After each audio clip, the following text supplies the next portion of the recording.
tem cãibra? Já teve cãibra? Ai, não é bacana. E a cãibra parece que assim, é um assunto que tem diversas explicações, diversas dúvidas, e a gente sempre tem as mesmas dúvidas. Por que será que surgem essas cãibras? Principalmente as cãibras noturnas.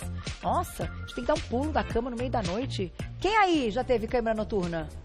Será que é mais comum nos homens ou nas mulheres? Agora me deu essa dúvida. Vou perguntar para o nosso convidado, ortopedista e médico do esporte, doutor Fabiano Fonseca. Bem-vindo! Tudo. E você? Tudo Quanto ótimo. tempo? Bem-vindo novamente. Obrigado. Esse assunto é um assunto, vamos dizer assim, trabalhoso. Porque eu tenho certeza que vão surgir várias perguntinhas de mitos e verdades, né? Que alguém já ouviu uma vez na vida e fala, não, mas será que isso é verdade? E eu te pergunto, a gente pode identificar se mais homens ou mulheres têm cãibra? Dá pra dizer isso? Não, é comum tanto ambos os sexos, né? É. Tanto homem quanto mulher, todos estamos, né? Podemos ter cãibras, né? Tá. No tanto que é tão recorrente, né? Que pelo menos alguma vez na vida, alguém vai sofrer, né? Dessa dor da cãibra. Não tem jeito. Né? Porque a gente precisa definir primeiro o que é uma cãibra. Cãibra é uma contração involuntária da musculatura esquelética. Tá. Sempre dolorosa. Tá. Tá? Então, Uma contração involuntária. involuntária e dolorosa. Então tem que ter dor para a gente qualificar como seja uma cãibra. Se não, às vezes pode ter uma contração assim que o músculo tá ali depois de um treino, né? Sim. Enfim, você sente que ele tá ali Pode- às vezes fazendo assim tal. Fasciculações, né, que a gente chama. São as contrações involuntárias, mas não causam dor. Não causam dor. Então, Isso. pra ser cãibra tem que causar dor. Tem de ter dor. Na tela, então, primeira ilustração pra gente entender aí, classificar o que são as cãibras. Olha lá. Aí, possíveis músculos, né? O principal músculo, né, que a gente tem cãibra, né, que a gente tem a síndrome dolorosa de contração involuntária, é o músculo da batata da perna, o gastrocnêmio, né? Existem algumas alterações que estão associadas principalmente à placa motora, onde vai o estímulo, né, elétrico que vem do sistema nervoso para o músculo para poder fazer aquela contração. Aí está ilustrando que a membrana elétrica, né, a membrana de sódio e potássio, ela tem algumas alterações. Vem o estímulo elétrico do impulso nervoso Tá. e ele estimula essa placa motora a fazer a contração da musculatura. Né? Então ela é bem dependente de alguns eletrólitos, como Tá. o sódio, o potássio e o cálcio principalmente. E o cálcio. Então, tem uma parte aí de enfim, nutrientes, né? Sim. Coisas que são também vindas dos alimentos que envolvem esse movimento involuntário. Então, vamos saber se daqui a pouquinho vai entrar a pergunta da banana, gente. Calma que a banana tá aqui, daqui a pouquinho a gente responde. Na tela, o primeiro mito ou verdade, que é o clássico, né? Banana é o clássico. É o clássico. Olha lá. Beber bastante água ajuda a prevenir as cãibras. Mito ou verdade? Sim, é verdade. Né? É verdade? Porque, principalmente após as atividades físicas, a gente perde bastante água quando nós estamos fazendo atividade física. Né? Se a gente for calcular uma pessoa numa atividade física vigorosa durante uma hora, Tá. a gente pode perder de 1 a 2 litros de água. Né? Então, a desidratação pode causar também essas cãibras. Normalmente não vem na hora, não vem no mesmo momento. Né? A cãibra pode vir quando você está em repouso, quando vai dormir. Tá. Né? Então, essa desidratação muscular faz com que a gente tenha cãibra. Por isso, não sei se eu posso relacionar, até nessa fase de crescimento, as crianças têm cãibra. Tem cãibra. Porque tem ligação com a parte do crescimento mesmo. O estímulo, né? Porque o músculo é como se fosse um elástico. Né? Então, toda a fase de crescimento, se a pessoa não tem uma nutrição adequada, não tem uma hidratação adequada, ela vai predispor a ter cãibra também. Aí, então, gente, muito cuidado. Quem está tendo com frequência, um dos motivos pode ser desidratação. Também. Então, beba muita água. Próximo mito ou verdade na tela. Olha lá, daqui a pouquinho perguntinhas do público. As cãibras noturnas estão associadas à posição na hora de dormir. É mito ou verdade? Então, nós temos vários tipos de cãibra, né? A cãibra noturna pode estar associada a algum componente neurológico, tá? Não só a um excesso de atividade física ou algum uso de medicamento que a pessoa está utilizando, entendeu? Tá.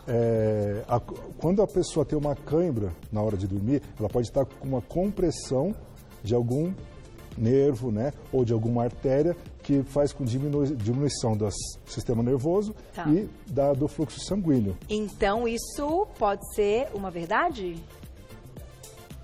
Normalmente depende, não, né? depende, né? Depende. Mas normalmente as câimbras não estão associadas à posição. Tá. A não ser que ela esteja numa posição que ela esteja comprimindo alguma região aí. Alguma região importante, né? Tá, mas se não tiver comprimindo Se não estiver nada, comprimindo, ela não está associada. E é difícil comprimir e não perceber, não, às vezes o braço fica normalmente dormente. fica dormente antes, né? Fica dormente antes da câimbra. Então fiquem atentos, mas não é a maioria das vezes. Não é, então não. Mito. Vamos para a próxima. Medicamentos podem estimular as câimbras. Sim. Isso daí verdade? é algo muito importante que a gente tem de levar em consideração, né? Porque algumas pessoas chegam no consultório falando, doutor, eu tenho câimbra, não sei por quê, não faço tanto exercício, eu como adequadamente, né? Minha dieta é uma dieta boa, né? E não sabe por que tem câimbra. A gente tem que puxar um histórico dela, né? Se ela usa algum tipo de medicamento que vai causar as câimbras. A principal classe de medicamento que pode causar câimbra são os diuréticos. Os diuréticos fazem com que a gente possa perder sódio, potássio. Outro grande classe de medicamento que faz a gente causar as câimbras são os inibidores do colesterol. Medicamento para colesterol, as estastinas, estão muito relacionadas ao aparecimento e surgimento de câimbras. Alguns pacientes também que têm problemas renais, que fazem diálise, entendeu? Eles também têm bastante câimbra por alteração desses eletrólitos. Né? Sódio, potássio, cálcio, magnésio. Doutor, dosando assim em exames em check-up, assim, né, em exame de sangue, é possível ter uma noção aí se existe esse desequilíbrio entre esses eletrodos? No exame de sangue, na bioquímica, a gente consegue dosar esses principais eletrólitos, né? Mas a gente só costuma dosar quando a paciente tem alguma queixa, tem algum quadro clínico. A gente não faz esses exames somente para poder prevenir. Certo. Né? A gente vai avaliar... Ele é investigativo. Investigativo. Certo. Porque o diagnóstico da câimbra, ele é clínico. Quando tem câimbras frequentes, a gente começa a investigar. E até para o pessoal de casa entender, quando que é uma queixa, quando que a gente pode caracterizar como algo frequente? Quando acontece quantas vezes por semana? Pelo menos 2 ou 3 episódios por semana já é considerado frequente. Já é considerado frequente. Quando não tem nenhum fator desencadeante, né? Tá.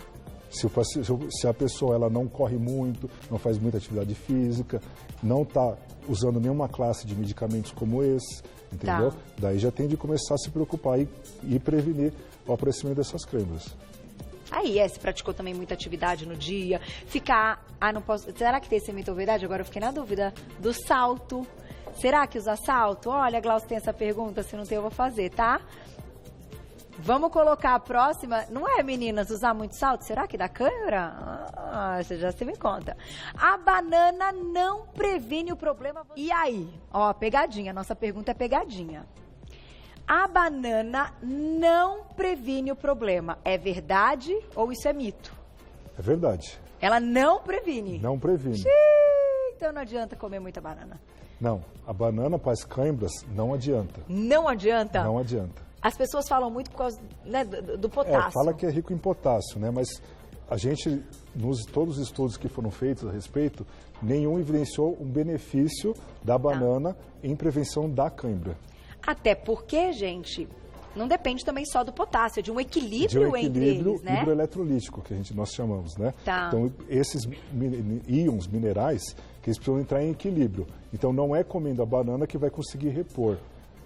Né? Então é mito. É mito. Banana faz bem para outras coisas. Para muitas coisas. Mas para câimbra, não. Não tem comprovação. Tá aí, desmistificando então a história da banana com as câimbras. Próxima perguntinha na tela. Mito ou verdade? As câimbras só atingem as pernas. Não, é mito. É mito? É mito. Principalmente, elas podem acontecer na batata da perna, musculatura posterior de coxa, o isquiotibiais e abdômen. São os principais locais que a gente tem câimbra. Abdômen também? Alguém aí já teve câimbra no abdômen? Nossa, deve ser um horror. Abdômen. Porque você descontrola tudo, né? Imagina, eu tô aqui apresentando uma câimbra no abdômen. Principalmente após os exercícios, né? Atividade física de abdominal. Quem faz muito, né? Ou quem não está acostumado, daí no dia vai fazer muito, daí costuma ter câimbra.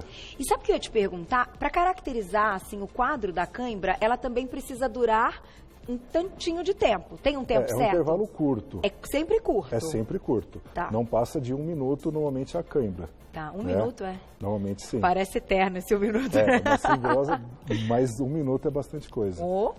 E para a gente melhorar isso daí, a gente tem de trabalhar no sentido de fazer um alongamento. Né? Um alongamento no sentido contrário, com aquele músculo, ele está fazendo a força. Normalmente é um movimento de extensão daquela musculatura. Vamos aproveitar que a gente tem um bonequinho antes de ir para a próxima para a gente mostrar isso aqui? Ai, que legal. Até para a gente entender, doutor, quando você tem a crise, esse alongamento que você comentou deve ser feito neste momento, enquanto você está sentindo a dor, ou você tem que esperar passar? No mesmo momento. No mesmo momento? É. Tá. Não adianta ficar sacudindo a perna, ficar dando pulo, porque a gente pula da cama e fica maluco, né? A gente encontra uma posição mais confortável e começa a fazer uma extensão daquela musculatura, alongamento daquela musculatura. Como o principal músculo que a gente encontra a cãibra é na região da batata da perna, na região posterior, então ele faz uma contração principalmente do pé.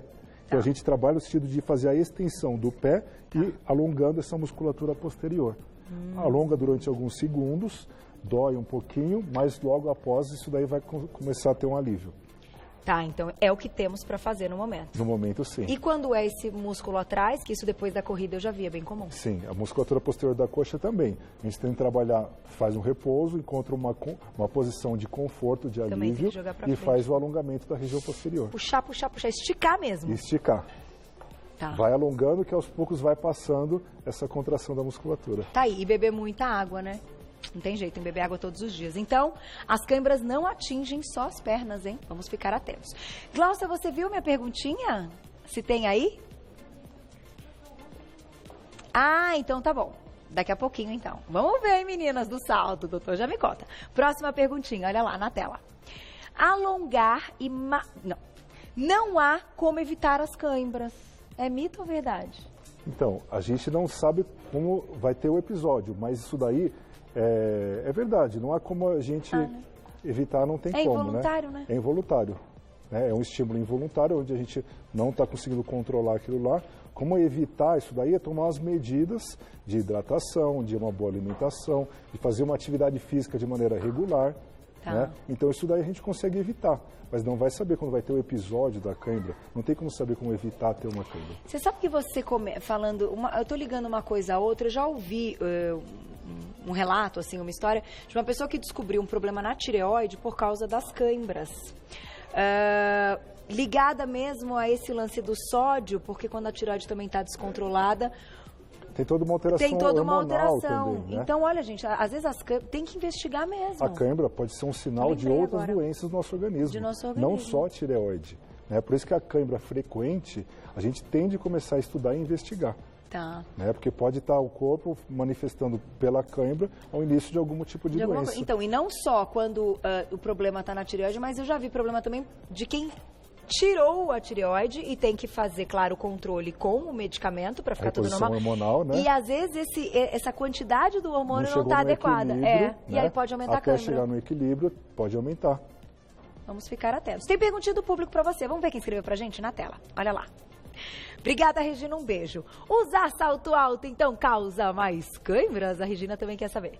Mito ou verdade? Isso daí é verdade. É verdade? Algumas pessoas que estão acostumadas a salto alto todos os dias, elas provavelmente podem não sentir. Mas outras pessoas que ficaram muitas horas e não estão acostumadas, no final do dia pode desencadear até cãibra. Até cãibra. Não tem jeito. Daqui a pouquinho você conta o que a gente pode fazer no fim do dia para melhorar. Na tela, outra perguntinha, olha lá. Obrigada, Nath, um beijo. A cãibra acontece mais frequentemente em uma certa faixa etária? Boa pergunta. Não. Ela pode acontecer desde a criança até o idoso, mas ela pode ser mais frequente numa idade mais avançada, onde são mais comuns esses distúrbios hidroeletrolíticos. Então, o idoso está mais vulnerável à desidratação, à alteração desses eletrólitos. Então, ele pode ter cãibra mais frequente do que uma pessoa mais jovem. Tá. E tem outro detalhe, né, gente? Aí até para o pessoal ir se identificando. Algumas pessoas não conseguem beber muita água, até pelo profissional, né? Pela parte profissional que exercem, porque não podem ficar indo o tempo todo ao banheiro. Então, ela precisa beber menos água. Enfim, cirurgiões, né? Sim. Às vezes vocês ficam um tempo dentro da cirurgia. Muitas horas, é. Não dá para você sair no meio da... Então, assim, tudo isso pode estar relacionado com as câimbras. Sim. E essa desidratação. A gente tem que tomar muita água durante o dia. Nós recomendamos de 3 a 4 litros de água por dia. No verão? Né? No verão pode até passar isso, né? Porque a gente vai, com o calor, suar mais, perder mais líquido e tem que repor cada vez mais esse líquido dessa água. Tá aí. Daqui a pouquinho nós vamos falar desses elementos aqui, ó. Se eles repõem alguma coisa, não repõem. Na tela. Mais perguntinha do público. Um beijo, Camila. Obrigada. Ficar muito tempo na mesma posição causa cãibra? Pode causar. Pode, né? Pode. Principalmente nas posições onde a gente tem que ter uma contração daquela musculatura, de um determinado grupamento muscular. E se ficar muitas horas tendo aquele estímulo mecânico naquele grupo muscular, ele no final do dia pode estar fadigado e predispor a cãibra. Tá aí. Então tem que tomar cuidado com as crianças, inclusive quando estão dormindo, né? Às Sim. vezes a posiçãozinha que está dormindo, carrinho e cadeirinha de carro é clássico. Nossa, o João já teve uma, mas não, porque dá aflição, a criança tá ali com aquela perninha pendurada, às vezes um tempo na cadeirinha, Isso. que a gente acha que é o conforto, né? A cadeirinha, ela é segura, precisa, mas não é tão confortável assim, aí a perninha fica ali balançando. Fica ali balançando e pode dar cãibra. Tá aí. Mais perguntinha do público na tela, olha lá. Obrigada, Edna, um beijo. Tenho muita cãibra na panturrilha. Então, o que pode ser? Quando é ligado à panturrilha, a gente fala de desidratação. De alguma alteração hidroeletrolítica. Tá. Os eletrólitos que não estão corretamente num nível normal, né? E pode ser por excesso de atividade física. Tá. Ou o uso do salto alto, ou ficar muito tempo naquela posição, o excesso do uso daquele grupamento muscular. Ou alguma outra coisinha que de repente vai investigar. Alguma alteração metabólica. Isso. Alguma alteração metabólica também pode ser, que é o que a gente comentou há pouco. Agora, os isotônicos ajudam ou não? Sim, os isotônicos eles ajudam porque tem uma grande concentração de sódio, né? Nós calculamos aí em torno de cada 200 ml do isotônico tem mais ou menos 90 miligramas de sódio. Tá. Então ele ajuda a repor essa perda. Depois de uma atividade física. Depois de uma atividade física. Tá. Porque quando nós estamos suando, nós perdemos sódio e potássio junto. Então precisamos de repor esse eletrólito. Tá. E ele ajuda a repor bem. Então, além gente, de fazer hidratação. Agora, quem não praticou atividade física, talvez usar o isotônico como simplesmente um suquinho não vai ser legal. Não tem uma indicação. Pode ser que aumente aí essa quantidade de sódio, seja até ruim, né? Então, e causar outros problemas, né? Como problemas renais, né? Porque vai precisar de filtrar tudo isso daí. Não, porque tem gente que vai tomar igual suquinho, né? Oh, que delícia, isso aqui eu vou comprar pra criança, bonito, criançada vai adorar. Não é bem assim. Na tela, a próxima perguntinha. Vamos ver quem escreveu pra gente. Um beijo, Fernanda. Obrigada. Tenho cãibra na sola do pé. Aí não sei, não dá nem pra pular, não dá. Como é que estica o pé, né? E aí? Tem alguma coisa que pode caracterizar o quadro quando é na sola do pé? Então, normalmente a cãibra da sola do pé está relacionada às mesmas causas que nós relatamos anteriormente. Tá. Né? Só numa região específica que pode estar associada a outros fatores de predisposição, como um desvio do pé, o uso de calçado que ela usa, o salto alto, né? Ou sapato muito baixo, porque o erro das pessoas que eu vejo hoje em dia é eu querer usar muito sapato rasteira. Rasteirinha. E é ruim pro dia a dia. O pé fica meio solto ali, né? Exatamente. E agora no verão a gente adora, né? E não é o melhor é o tênis, não tem jeito. Tem que ter um pouquinho de o solado mais alto na região posterior. Tá. Né? Para poder ter uma dinâmica da pisada mais perfeita. Perfeito. Agora, quando, claro, não dá para trabalhar com o tênis, hoje existem sapatilhas que também são mais confortáveis, né? E até o salto na medida certa, né? O que a gente diz ali quando a gente está apresentando. Hoje até, enfim, uso de palmilhas e outras coisas podem ser importantes também. Claro. Na tela, então, mais uma perguntinha do público. Eu vou ver o que é isso que você trouxe aqui. Vamos ver quem escreveu pra gente. Obrigada, Kézia. Um beijo. Em média, quanto tempo pode durar uma cãibra? No máximo 1 minuto. A média é isso daí, alguns segundos até 1 minuto. Né? Normalmente nós não vemos câimbras passar disso daí. alguns segundos é a maioria do tempo que a gente vê as câimbras. Então vamos fazer o seguinte, me conta por que você trouxe uma bolsa térmica e esses comprimidos, e depois a gente vai voltar para o nosso bonequinho para você dar aí, claro, dicas para a gente prevenir o máximo que a gente puder. Então assim, beber muita água é uma dica para prevenir, né? Fazer seus exames certinhos, enfim, e teoricamente ver que está tudo bem, um check-up anual é algo importante também. Muito importante. Né? É. Agora, quando acontece, a bolsa térmica pode ajudar? Sim, quando nós temos aqueles quadros dolorosos da cãibra, né, é uma bolsa térmica de calor. Né? Nós normalmente deixamos a região em relaxamento, na posição relaxada, e fazemos a compressa quente, para poder relaxar aquela musculatura. Tem que ser quente, então. Quando é cãibra, é quente. Melhor quente. Não é fria. Não. Tá, então é sempre quente. Calor. Calor. Isso. E aqui, essas cápsulas? Aí nós temos aí compostos à base de cálcio, magnésio, potássio, né, que são repositores daqueles eletrólitos que nós perdemos. Isso daí nós costumamos utilizar em alguns casos de doença, alguns casos de pacientes que estão usando aqueles medicamentos, como diuréticos, as estatinas para o colesterol. Tá. Eles normalmente têm muita perda de potássio. Legal. Então isso aqui é uma coisa também que é possível hoje. É possível ser utilizado nesses casos específicos. Tá. Não como prevenção para todo mundo, mas aquelas pessoas que podem ter câimbras frequentes por causa dessas doenças, podem ser utilizados sim. Tá aí, então converse com o seu médico. Tem mais uma perguntinha do público na tela. Olha lá. Obrigada, Ana. Um beijo. Andar descalço ou receber choques térmicos contribui para o surgimento das câimbras? Essa pergunta é interessante. E aquela história, você está num piso normal e você vai para um piso frio descalço, né? Sim. Isso não é legal, né? A mudança de temperatura, ela pode ocasionar câimbra. Tá. Né? Principalmente o calor extremo tem alterações metabólicas, principalmente nos terminais motores da placa terminal, onde tem a contração muscular. Então tem um aumento das reações químicas que ocorrem na região e por isso pode predispor câimbra. Puxa vida, que interessante. Tem coisa que não é pra fazer, a gente sabe desde pequenininho, né?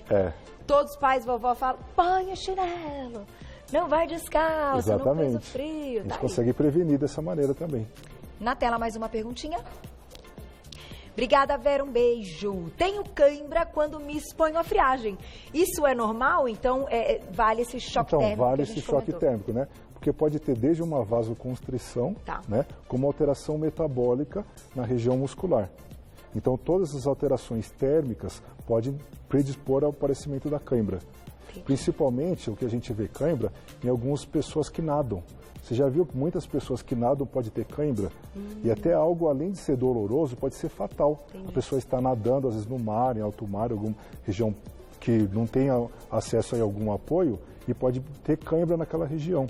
Então, nós temos que ter muito cuidado aonde nós estamos. Ter cãibra em casa à noite é uma coisa. Nadando ou nessas regiões é muito perigoso. Perigosíssimo, é verdade. A gente vai colocar mais uma perguntinha, mas só pra gente fechar com o nosso bonequinho, aproveitando que ele tá aqui. Você comentou da atividade física. Então, a gente sabe que a gente tem que praticar atividade física. De que forma a gente pratica atividade física de uma forma segura e o que deve ser feito antes do exercício e depois para garantir que diminuam as câimbras? Então, primeiramente, a gente tem que passar por uma fase de aquecimento. O aquecimento muscular ele é muito importante. Depois do aquecimento, vem uma fase de alongamento daquela musculatura. Essa é uma fase de preparo para a atividade física. O alongamento é sempre na posição, no movimento contrário à contração muscular. Né? Como se a gente está falando da batata da perna, a gente tem que fazer o alongamento da região posterior da coxa. Então, sempre nesse sentido, para poder ter uma efetividade muito maior. O alongar em si é quando você sente o músculo assim, esticando. Esticando. É sinônimo de esticar o músculo, certo? Esticar o músculo. Isso a gente está falando de tudo, né? Inclusive até da região abdominal. Exatamente. Que também é uma região muito frequentemente. Mesmo, alongar o braço, tudo isso. Musculatura abdominal, das costas, braço, peitoral. Então temos de alongar o corpo inteiro antes de preparar para fazer atividade física. Perfeito. Mais uma perguntinha para você na tela, olha lá. Glaziele, obrigada, um beijo pra você. A gravidez aumenta a possibilidade de ter cãibra? Verdade, não tinha lembrado dessa. Fase que eu mais tive foi na gravidez. Sim, ela aumenta sim. Aumenta, né? Porque a mãe, né, a gestante, quando ela está grávida, ela tende a alimentar ela e o bebê.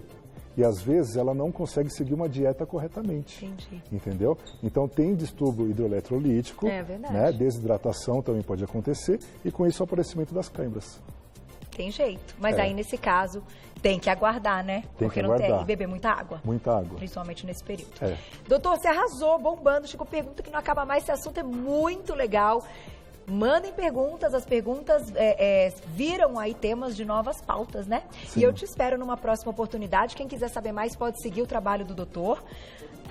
@Dr. Fabiano Fonseca, doutor abreviado Fabiano Fonseca, tudo junto, ortopedista e médico do esporte. Muito obrigada. Muito obrigado. E até a próxima, viu?